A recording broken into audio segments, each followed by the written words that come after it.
But one great and major challenge to decent housing, affordable housing, or even sustainable cities is what is known as urban conflicts that we have experienced a lot.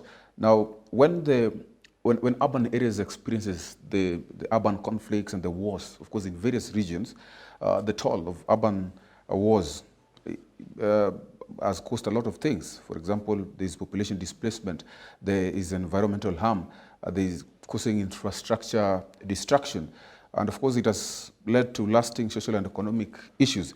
Now, permit me to actually inquire from you that from where you are, do you have maybe some things that can be done or that have already been done to maybe foster recovery in these urban areas that actually have been affected by conflicts? Are there some that actually may have been put in place, or are there those that actually are being put in place?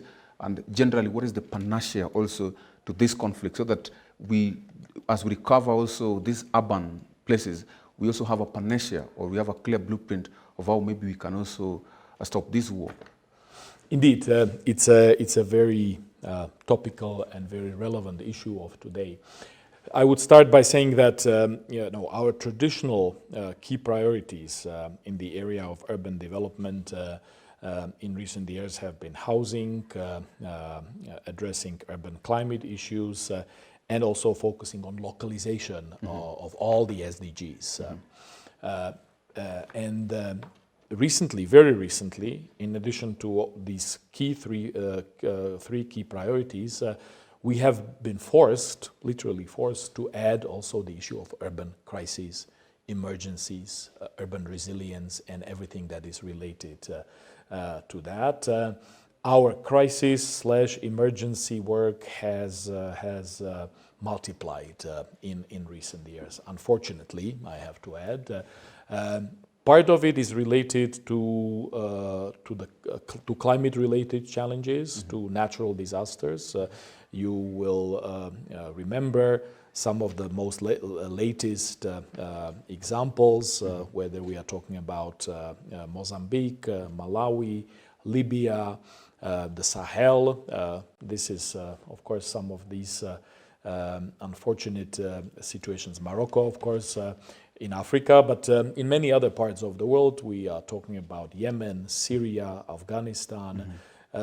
This is where, of course, UN Habitat has been involved. So it's natural disasters, but also man-made conflicts. And unfortunately, and now I have to also speak as a diplomat, as somebody who spent 11 years in New York at the United Nations, dealing with the peace and security issues on a daily basis.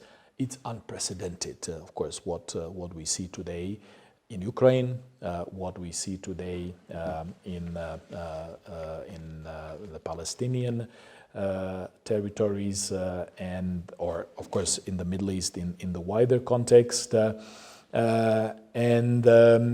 We need to redouble our efforts for peace in the multilateral context. This is absolutely clear. But now back to UN Habitat, we are assisting also all these countries with reconstruction and rebuilding.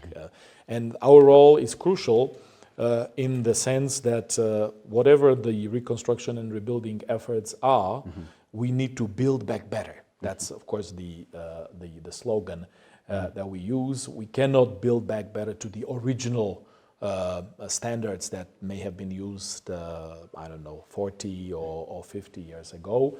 So whether it is in Ukraine, where we are scaling up our support to the country and to the cities, and I will be visiting Ukraine probably in April to of course upscale our engagement and to also ensure that we are fit for purpose.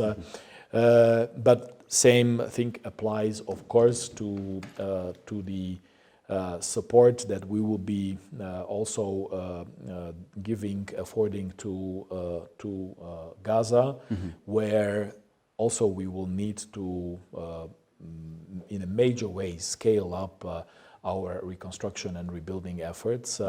We have been, as UN Habitat, involved in the Palestinian territories already since 2002 for many years, including in Gaza. But of course, the current conflict unfortunately puts our earlier efforts into relative terms, and of course we will have to, in a major way, rethink and accelerate the work. Of course, in both cases, in the case of Ukraine and the Middle East, we hope that the peace and security will prevail finally, and that people will no longer be suffering, and that we will be able, of course, to restore their living space, to restore the basic urban services and the basic urban infrastructure gradually for them, because it's unacceptable in the 21st century. Let me say it very, very clearly.